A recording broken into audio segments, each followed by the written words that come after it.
So you know I'm a big fan of those stop motion Rankin Bass holiday specials. Now this is the first time I've ever seen this one, which is, appropriately enough, the Halloween version of the Rankin Bass stop motion special. Actually, it was a theatrically released film, I believe. Anyway, this is the Mad Monster Party.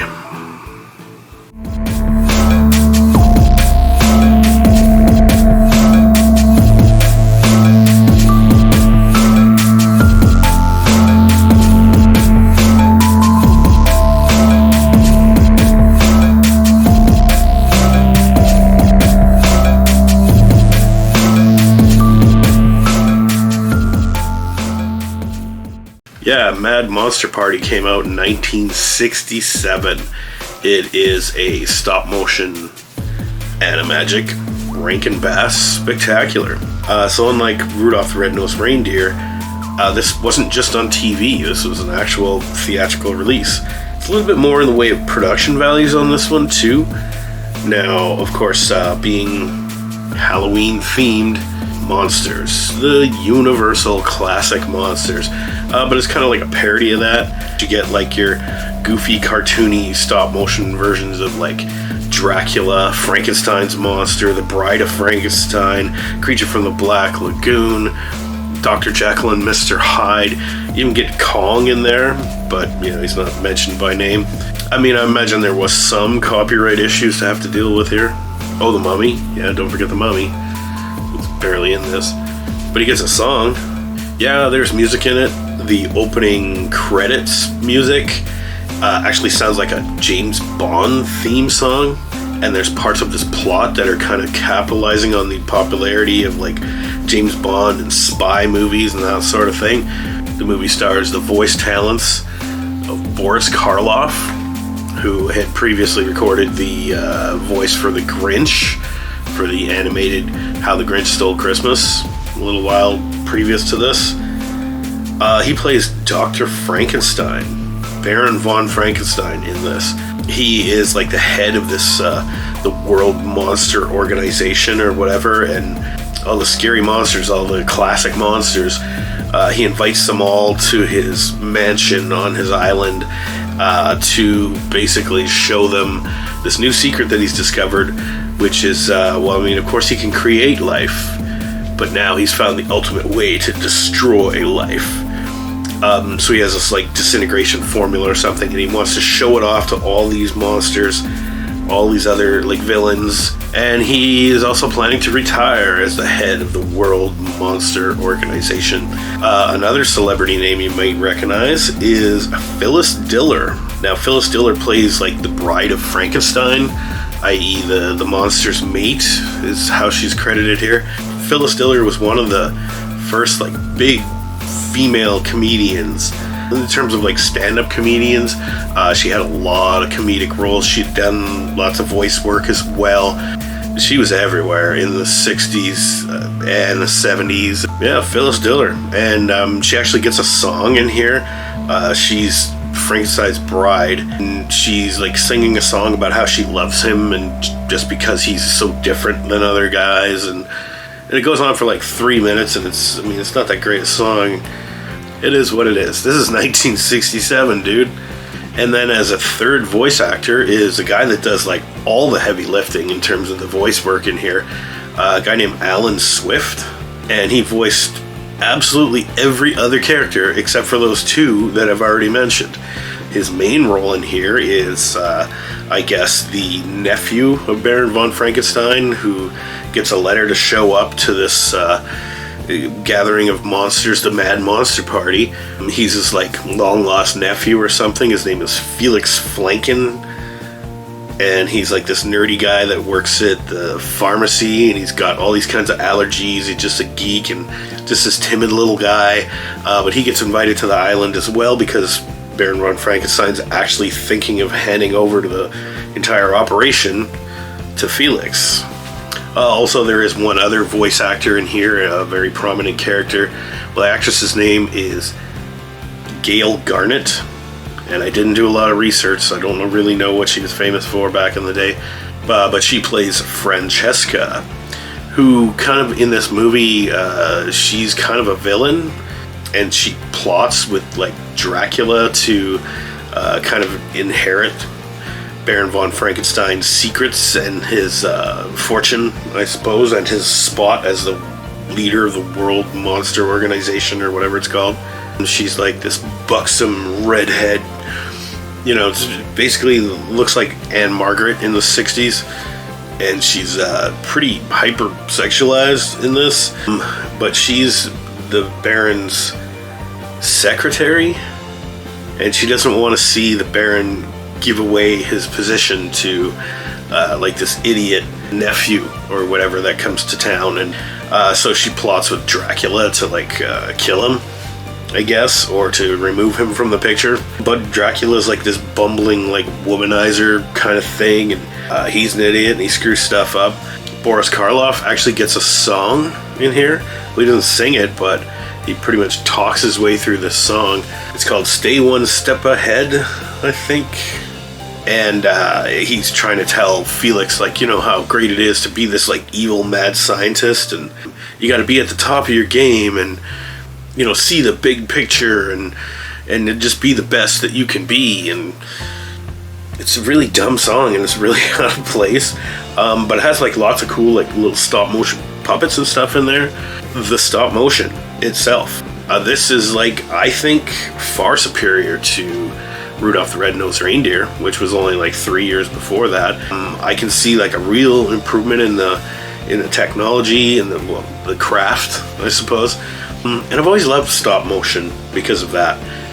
You know, this is an actual handcrafted thing that somebody made and took the time to pose this character like this and like this and like this and like this, and did that for hours and hours and hours on end to get 2 minutes of footage, you know, of a character walking across the room or whatever.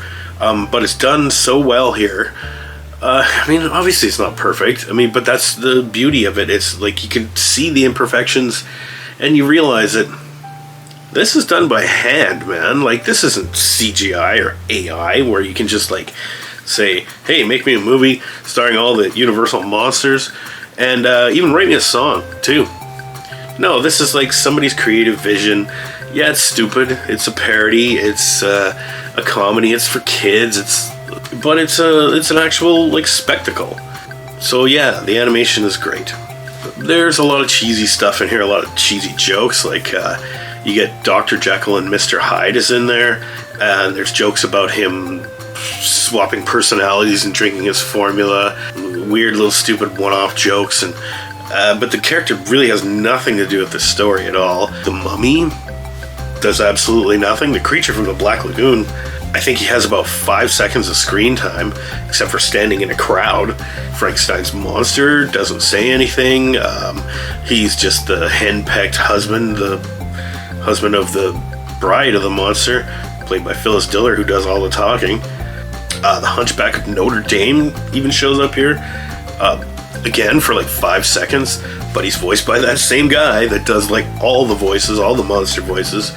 The Wolfman looks pretty cool, but he doesn't do anything. As a matter of fact, barely any of the monsters actually do anything in here. They're just there for a bunch of jokes, and they're all hanging out together in this party. You got a like skeleton band who's singing the Mummy song or whatever.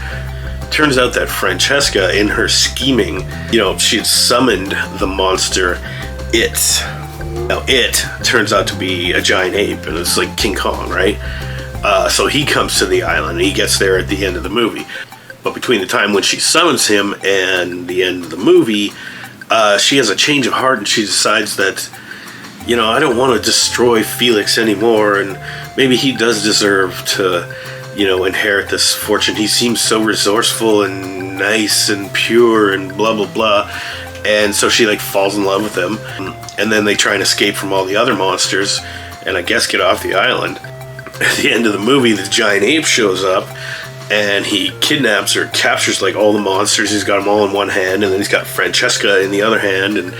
But at the last second, Baron von Frankenstein and his zombie butlers show up in these like flying machines.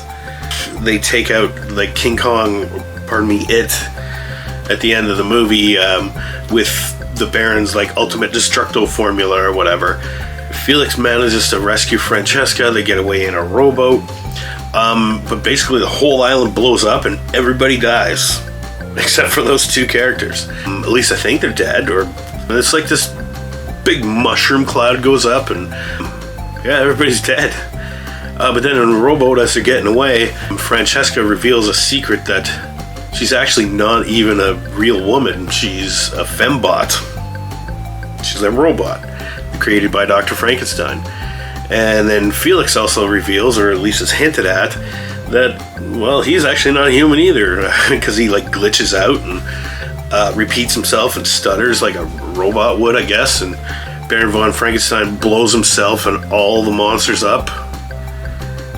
It's weird. I appreciate like the whole thing is like a parody of the monsters and all that, with some fun little songs for the kids and stuff. Oh, I forgot to mention the guy that's like the assistant to Baron von Frankenstein, or one of the assistants. His name is Yetch, but he's clearly based on the legendary actor Peter Lorre, who's like this creepy, crawly kind of guy, and he has this weird accent, and he's just got these big, weird bug eyes, and yeah, again, portrayed by Alan Swift.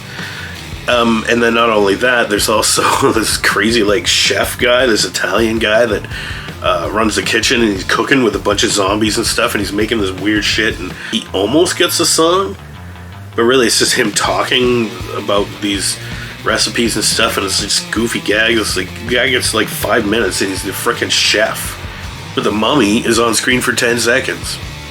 What? Also, I noticed that Mad Monster Party has a question mark in its title. I don't know what the question mark's for. I mean, it is clearly a Mad Monster Party. There's no doubt about that. Guess maybe punctuation marks got more people to go to the theater. But I could see myself laughing my ass off at this when I was little. But at the same time, it's kind of a little bit freaky and a little scary, you know, compared to like Rudolph the Red-Nosed Reindeer. Except for that Bumble. It still scares the shit out of me. Great animation, the music's okay, the characters look really cool, and the voice cast was really good. I think it definitely passes the test. I mean, it's not as good as some of those Rudolph movies I've watched, but it was pretty darn good. I think I'm going to go ahead and give Mad Monster Party a B+. B+ because I was happy to finally see this.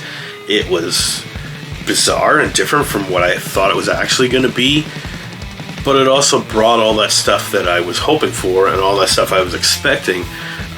Great animation, great voice cast, and cool, interesting story, although not really that much of a horror story, and I guess it's not much of a horror movie, but it is about monsters and it's a like Halloween kind of theme. Well, so yeah, B+, maybe even a B++ with a question mark. So I should have a few more horror movies coming up on the October Horror-thon. I mean, we're not going to end on Mad Monster Party, so stay tuned for the next one. And until such time, stay safe, stay spooky, and have a good one, everybody.